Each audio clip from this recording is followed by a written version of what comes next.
Friends, कैसे हैं आप लोग। आज हम लोग पढ़ेंगे MAHN यानी master of arts in Hindu studies, जिसमें आज पढ़ेंगे MHN 004 के खंड 6 में इकाई 1 वर्ण की तात्विकता वैदिक अवधारणा, जिसमें आज हम आपके लिए लेकर आए हैं भारतीय वर्ण व्यवस्था की प्रारंभिक स्वरूप।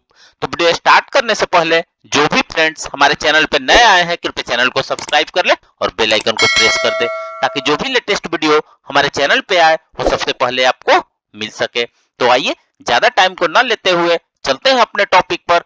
वर्ण की तात्विकता वैदिक अवधारणा में भारतीय वर्ण व्यवस्था का प्रारंभिक स्वरूप के बारे में पढ़ते हैं। तो आइए वीडियो को स्टार्ट करते हैं। वैदिक संस्कृति के उद्गम स्थली के रूप में यह माना जाता है कि इसका विकास सप्त सैंधव प्रदेश के क्षेत्र में हुआ है। उस समय यह सामाजिक दृष्टि से दो ही समूह थे, एक आर्य तो दूसरा और अनार्य। अनार्यों को ही दास के रूप में कहा गया है। इसका उल्लेख ऋग्वेद द्वितीय मंडल के मंत्र में भी आया है। आर्यों के जो शत्रु हैं उन्हें दास वर्ण वाला कहा गया है। इसके विपरीत आर्यम वर्णन का प्रयोग आर्यों के लिए हुआ है।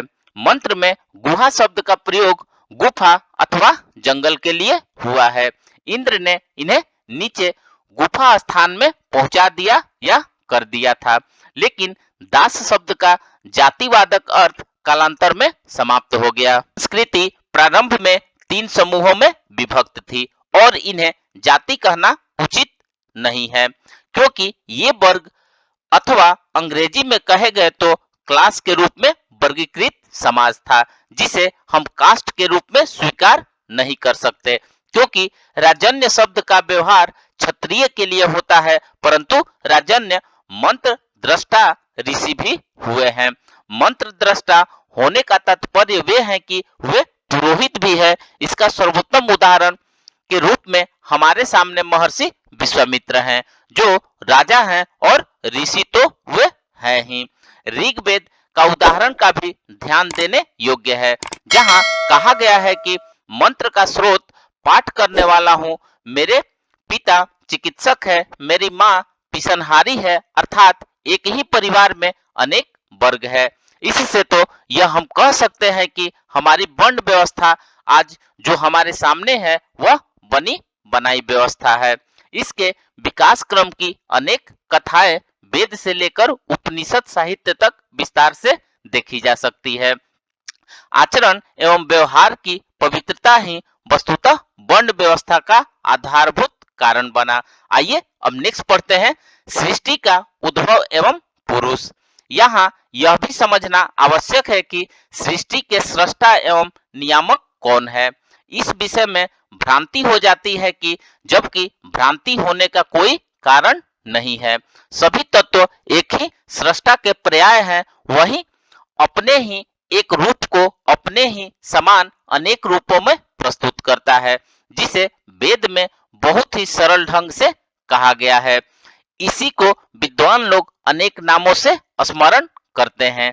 ये नाम है ब्राह्मण, पुरुष, हिरण्यगर्भ, वाक, विश्वकर्मन एवं आत्मन आदि के रूप में अपनी अपनी क्रियाशीलता का विस्तार करते हैं।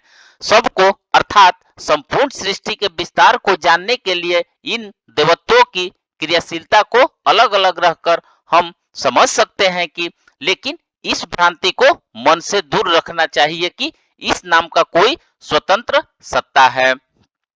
इनमें पुरुष रूप में ब्राह्मण की उपस्थिति विशेष रूप से समझने के योग्य है। पुरुष का अर्थ सामाजिक परिवेश में जिसे हम पुरुष कहते हैं यह नहीं है, इसके तात्विक अर्थ को समझना आवश्यक है। इस विषय में हमारे प्राचीनतम कोश के व्याख्याता महर्षि यास्क कहते हैं कि पुरुष वह है जो हमारे अंदर अर्थात हमारे अपने ही शरीर में जो शयन करता है। इसके साथ ही यह भी कहते हैं कि शरीर रूपी नर नगर में जो बैठा है वह पुरुष है। वह पुरुष ही हमारे अंदर के ब्रह्मांड का नियामक है, उसी तरह जैसे हम समस्त सृष्टि की सृष्टा एवं नियामक है। इसलिए कहा गया है कि जो ब्रह्मांड में है वही पिंड अर्थात शरीर में है, अब यह स्पष्ट हो गया कि पुरुष ही सब कुछ है।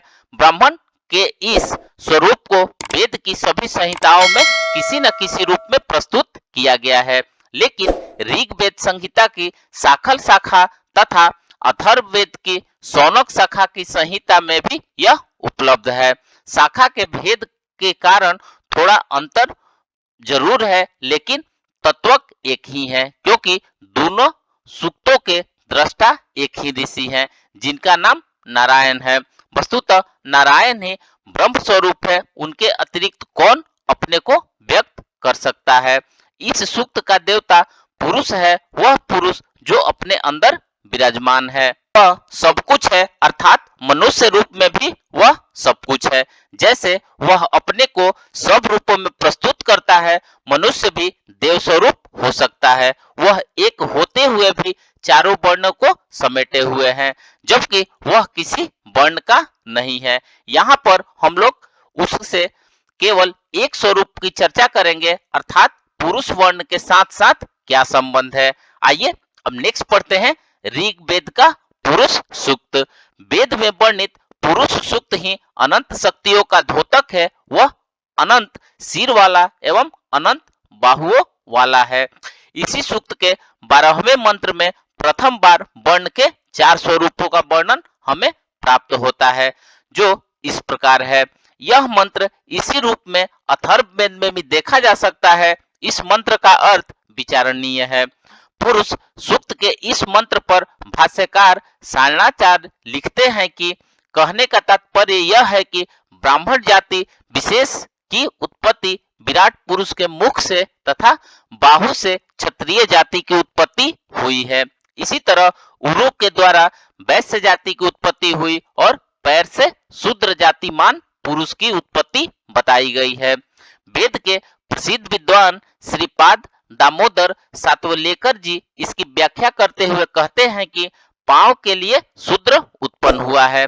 एक अन्य विद्वान श्री सुधीर कुमार गुप्त जी का विचार है कि मंत्र में प्रयुक्त अजायत का भाव उच्चते है, अतः यहाँ पंचमी नहीं माना जा सकता। यदि हम कर्म के अनुसार अर्थ करें तो वह चतुर्थी भावित अर्थ ही उपयुक्त प्रतीत होता है, क्योंकि वर्ण का विभाजन कर्म के आधार पर तर्क संगत है।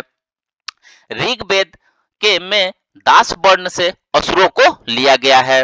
वर्ण जाति यहाँ का बोधक प्रतीत होता है।